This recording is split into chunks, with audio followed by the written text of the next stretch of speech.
In the summer of 1874, I was in Liverpool, and having finished my business, I felt that a long sea voyage would be agreeable. So instead of embarking on one of the many fine passenger steamers, I booked for New York on the sailing vessel Morrow. The Morrow was an English ship with little accommodation for passengers, of whom there were only myself, a young woman, and her servant. It was from the latter that I learned that the young lady had been left with an English family by a man and his wife from South Carolina, both of whom had died on the same day at a house in Devonshire, a circumstance in itself sufficiently uncommon to remain rather distinctively in my memory, even had it not transpired in conversation with the servant lady that the name of the man was William Janet, the same as my own. I knew that a branch of my family had settled in South Carolina, but of them and their history I was ignorant. The Morrow set sail the 15th of June. The skipper favored us with very little of his company, except at his table, and the young woman, Miss Janet Harford, and I became very well acquainted. We were nearly always together, and I often tried to analyze and define the strange feeling which she inspired in me. A secret, subtle, but powerful attraction which constantly impelled me to seek her out. But the attempt was hopeless. One evening, as we sat on deck, I asked if she could assist me in resolving my psychological frame of mind. For a moment, she was silent, and I began to fear that I had been extremely rude. And then she fixed her eyes gravely on my own. In an instant, my mind was dominated by as strange a force as ever entered human consciousness. It seemed as if she were looking at me not with, but through her eyes, from an immeasurable distance behind them. Ship, ocean, sky, all had vanished. I was conscious of nothing.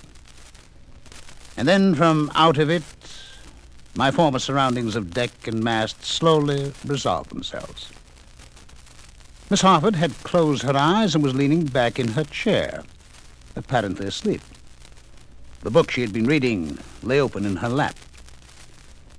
Impelled by some unknown motive, I glanced at the top of the page. It was a copy of that curious work, Denneker's Meditations, and the lady's index finger rested on this passage. To many it is given to be drawn away and to be apart from the body for a season, for as streams which flow across each other, the weaker is borne along by the stronger. So there will be certain kin whose paths intersecting, their souls do bear company, while their bodies go their own way, unknowing. Miss Harford arose, shuddering. The sun had sunk below the horizon, but it was not cold. There was not a breath of air, no clouds, not a star in the sky. A hurried tramping sounded on the deck. The captain, summoned below, joined the first officer, who stood looking at the barometer. "We are in trouble," I heard him exclaim.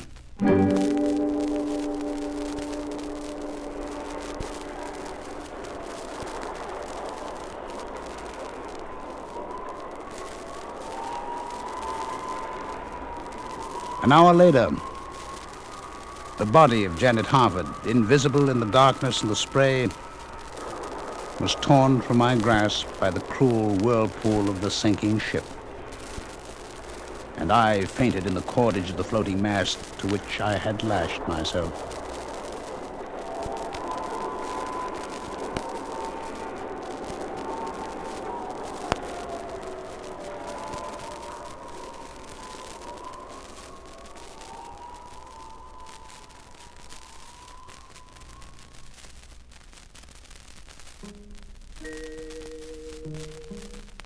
I awoke by lamplight. I lay in a berth amid the familiar surroundings of the stateroom of a steamer. On a couch opposite sat a man reading a book.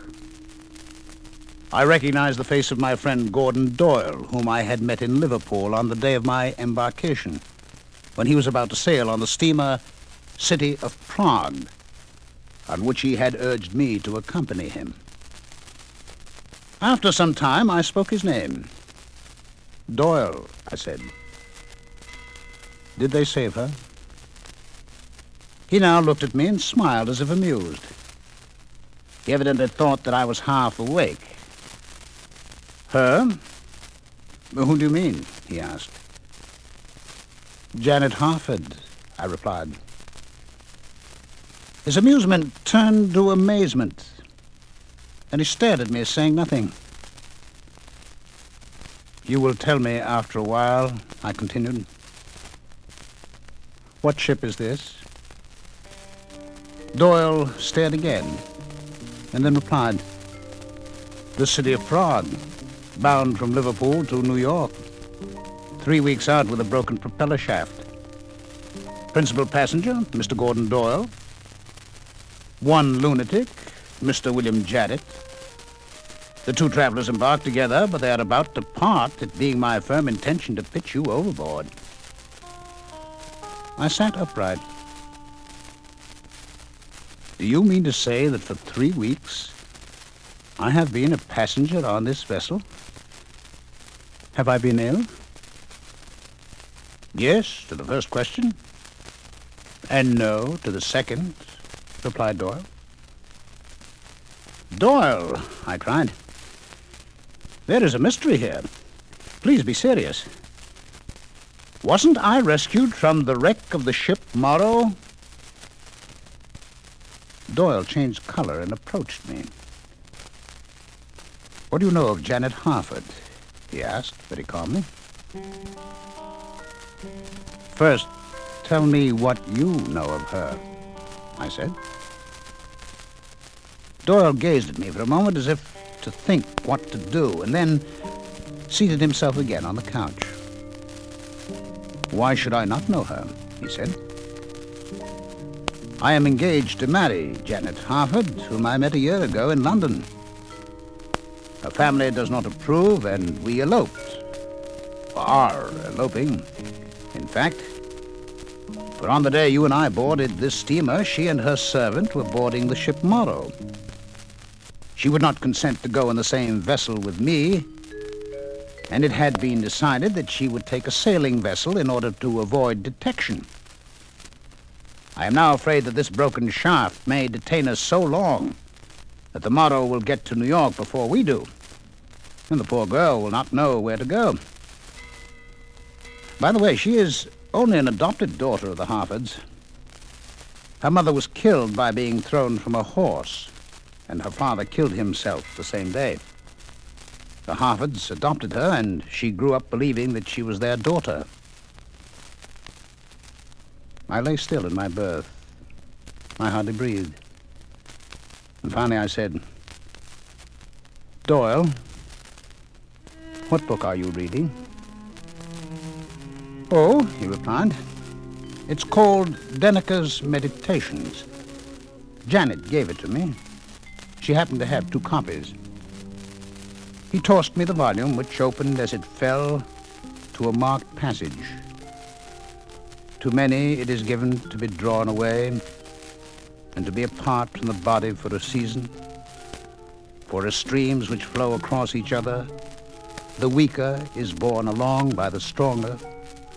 So there will be certain kin whose paths intersecting, their souls do bear company, while their bodies go their own way, unknowing. She has a singular taste in reading, I managed to say. Yes, she said. And now perhaps you will have the kindness to explain how you knew her name and that of the ship she sailed in. You talked of her in your sleep, I said.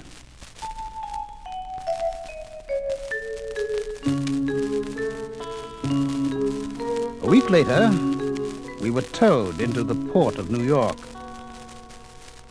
But the Morrow was never heard from again.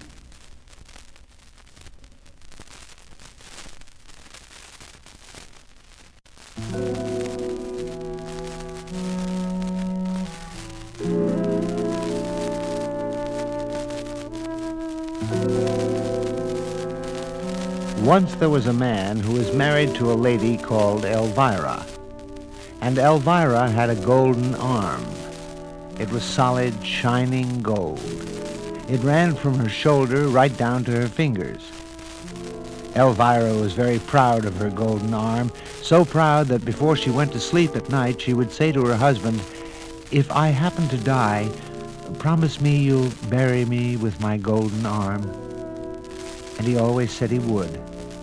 Night after night she would ask him, and night after night he would promise.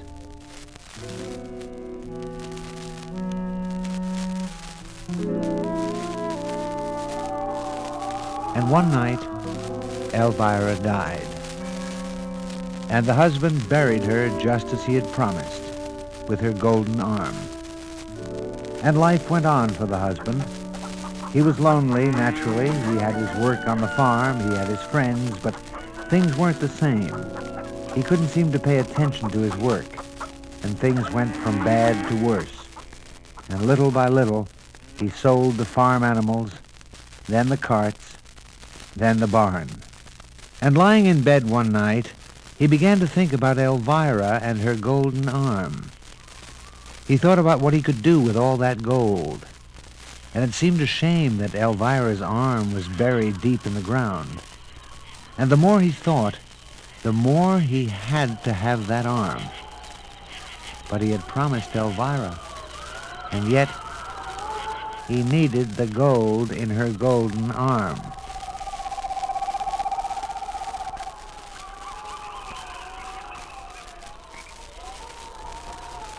At midnight, he got out of bed, dressed in his warmest clothes because it was bitter cold outside. He took his lantern and a shovel. There was no moon, and he walked in the black night to Elvira's grave, the lantern shining on the road in front of him, making shadows that half scared the man to death. And if he didn't want that golden arm so badly, he would have turned around and gone home, where it was safe and warm. He came to Elvira's grave.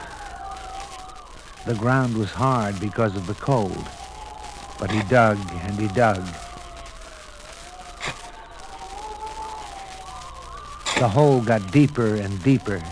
The night became colder and colder. And he finally reached Elvira's coffin.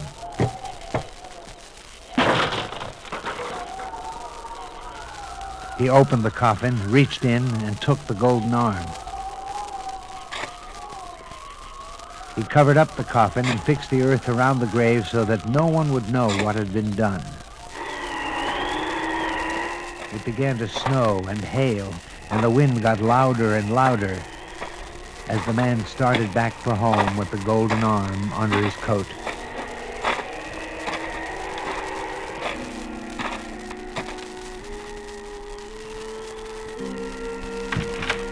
He lit a fire, warmed himself, and looked around for some place to hide the golden arm. The only place that was safe, he thought, was under the covers of his bed. He jumped into bed and tried to keep warm, but the golden arm was cold, very cold, and the man shivered and shook. He tried to sleep, but somehow he couldn't. He tried to close his eyes, but he was afraid to keep them shut. He didn't know why. Maybe it was the wind that was keeping him awake, because it got louder and louder, and then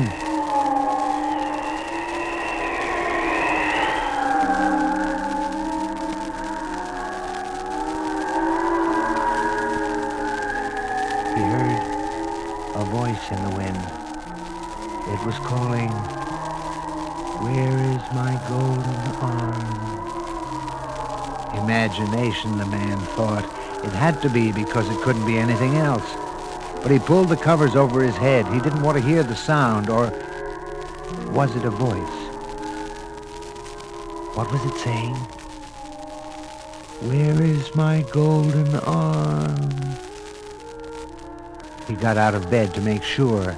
He looked out towards the road. He could hardly see it from his window. It was so dark out, but the wind carried a voice saying, Where is my golden arm? He went to the door to listen, to be sure, and he heard it. Where is my golden arm? And he looked into the cellar, and the voice called to him, Where is my golden arm? And the man shook and shivered, and to be safe, he went back to bed, and he still heard the voice coming from all around him, from the windows, under the door, under the bed, from the closet, and it cried and called and howled, Where is my golden arm? And then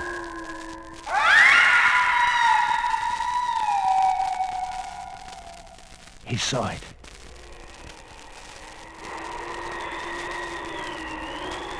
Where is my golden arm?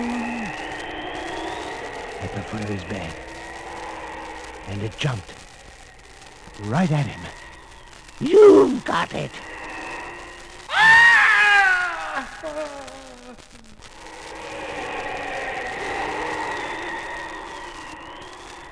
They say that whenever the wind howls late at night, that it's Elvira coming to find her golden arm.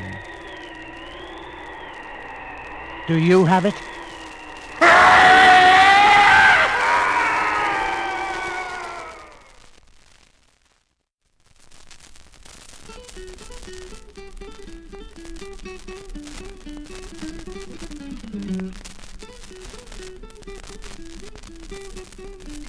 There are lots of places in the world, all different, some strange. But there's one thing every country has: people and ghosts. And this is a story about a man who played a guitar in a city called Paramaribo in Suriname, which is in Dutch Guiana, which is in South America, which is in the Southern Hemisphere, which is on this world, which has many strange things on it. Now this man in Paramaribo played a guitar, and he played it very well. He would play it in the streets, and the people liked it so much they would pay just to hear him play. He was probably the best guitar player in the whole country. Whenever anyone gave a party, they would ask the man to come and play.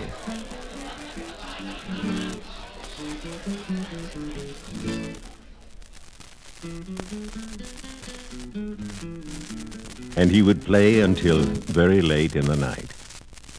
And then he would walk to a small house, put away his guitar because it was a very good guitar, probably the very best in the whole country. And the next day he would get up, polish his guitar, and go back into the streets and play some more.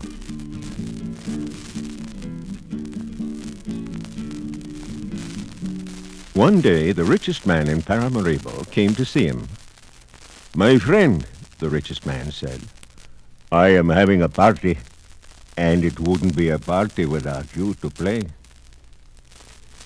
The guitar player was flattered and said he would come, of course. The night of the party came. The huge house was filled with people, and the guitar player was there. "My friends," the rich man called out, "the best guitar player in the whole world will play for us."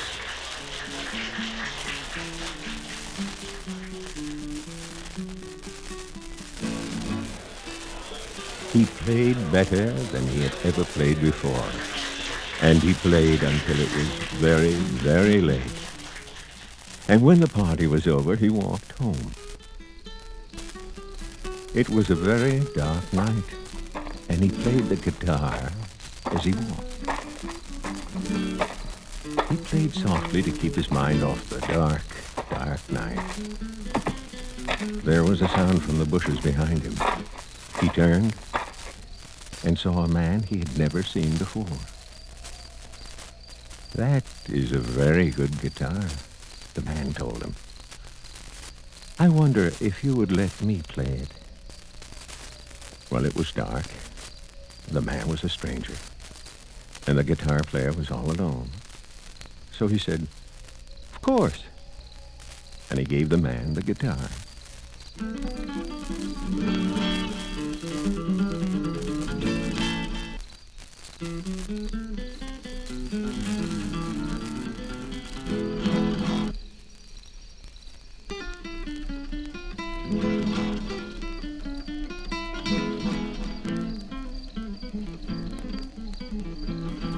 The stranger played better than even the man. He played it so well that the guitar was amazed. And when the stranger was finished playing, the man told him that he had never heard better playing in his whole life. "Naturally," the stranger said, "I was a guitar player before I died." And the guitar player ran. And the stranger ran after him, calling, "Hey, you forgot your guitar." "Keep it," the guitar player yelled, and he ran. And the stranger ran after him. "Your guitar," he kept calling. And the guitar player ran faster and faster. And the stranger ran faster and faster until the guitar player ran into his own house and slammed the door, lit all the lights, and pulled down all the shades, and then began to wonder if he had really seen what he thought he had seen. Was there really a stranger who had played his guitar? Of course not, he thought to himself. It's all a dream. When he looked for his guitar, it wasn't there. I must have left it at the party, he thought to himself, and finally fell asleep. The next morning, he opened his door to go back to the rich man's house for his guitar. And there, on the doorstep, was the guitar. "Here's your guitar," a voice said. And the man never played his guitar again.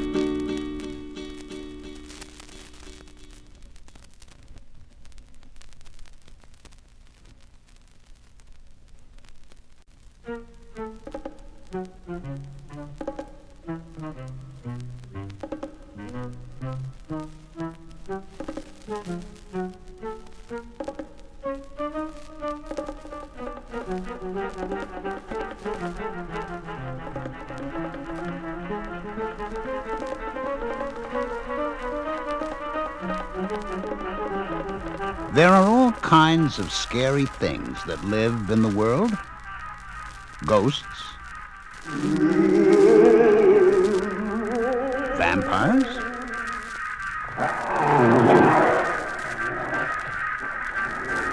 werewolves, any number of things. And then there are bogarts. They don't make any special sort of sound. They just, well, they just. And if you really want to know if there's a bogart around, do you really want to know? Well, any sound that is not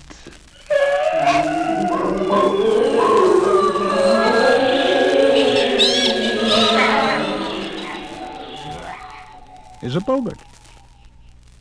Bogarts live mostly in England. Mostly. They could live in your house, maybe, but mostly in England.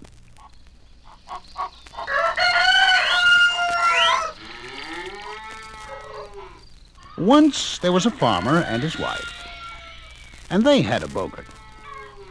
How did they know? It's hard not to know. A bogart is something nobody wants to have around. They're an awful lot of trouble. Late at night, they move around the house.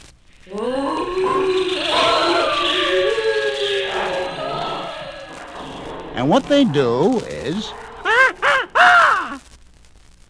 they pull the covers off people.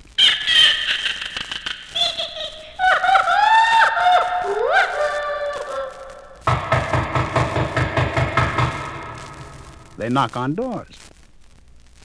And when the farmer would get out of bed to see who was there was no one. Sometimes the boggart would find new ways to get people out of bed. And the farmer's wife would get up to see if the children were all right. Of course they were. Just sleeping peacefully without blankets, because the boggart pulled them off. The farmer and his wife and his children were getting pretty annoyed. Sometimes late at night, the farmer would stand in the middle of the living room and try to talk to the boggart, to ask him or her or it to leave. But there was never any answer, and the farmer would shrug and go to bed. And then the boggart would answer in his own peculiar way. It would tap on the windows. It would roll heavy balls across the ceiling. It would slide down the stairs. And it would slide up the stairs.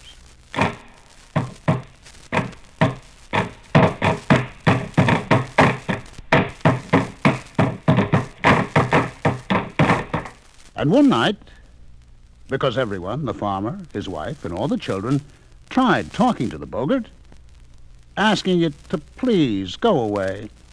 Please let them have a night's rest for once. Please find somebody else to bother. The boggart answered them. No, it didn't talk. They don't talk except when it's really absolutely necessary. What the boggart did was this.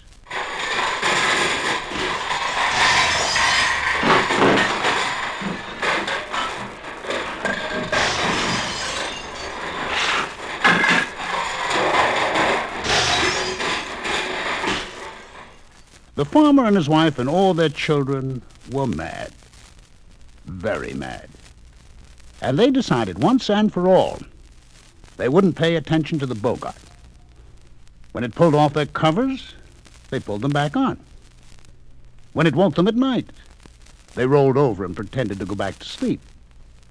And when the boggart broke things, they just cleaned up as though absolutely nothing had happened. The boggart began to think that the family didn't like him, or her, or it. And it began to be very helpful.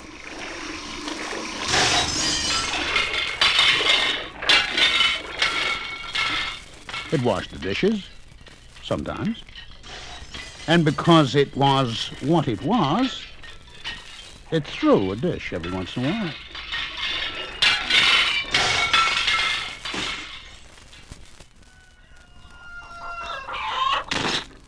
It collected the eggs from the chickens. But being a boggart, every other egg would somehow drop or break. It milked the cows and fed the horses. But a boggart is always a boggart.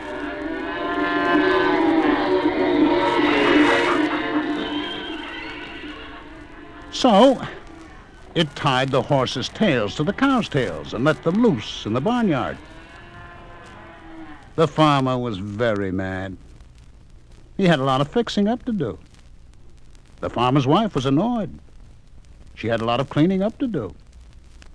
And the children were mad. They had a lot of helping to do. The only happy thing around the farm was the boggart. So happy that he made the cold water in the tub run hot, and the hot water run cold, and went back to all his old tricks.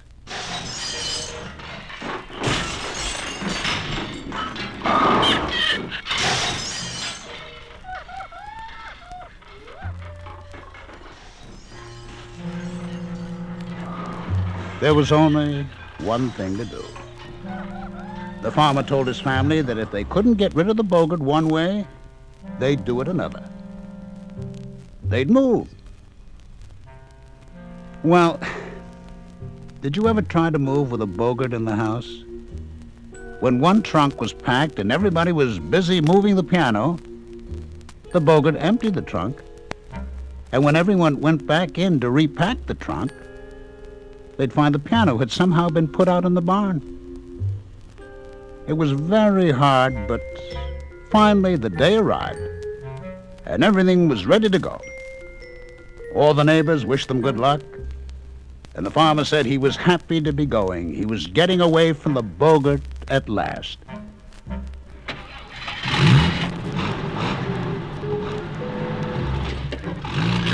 Everyone was in the car, and they were off to their new farm, free at last. And then they heard a voice. Well, here we go. At last. We're off. Said the Bogart.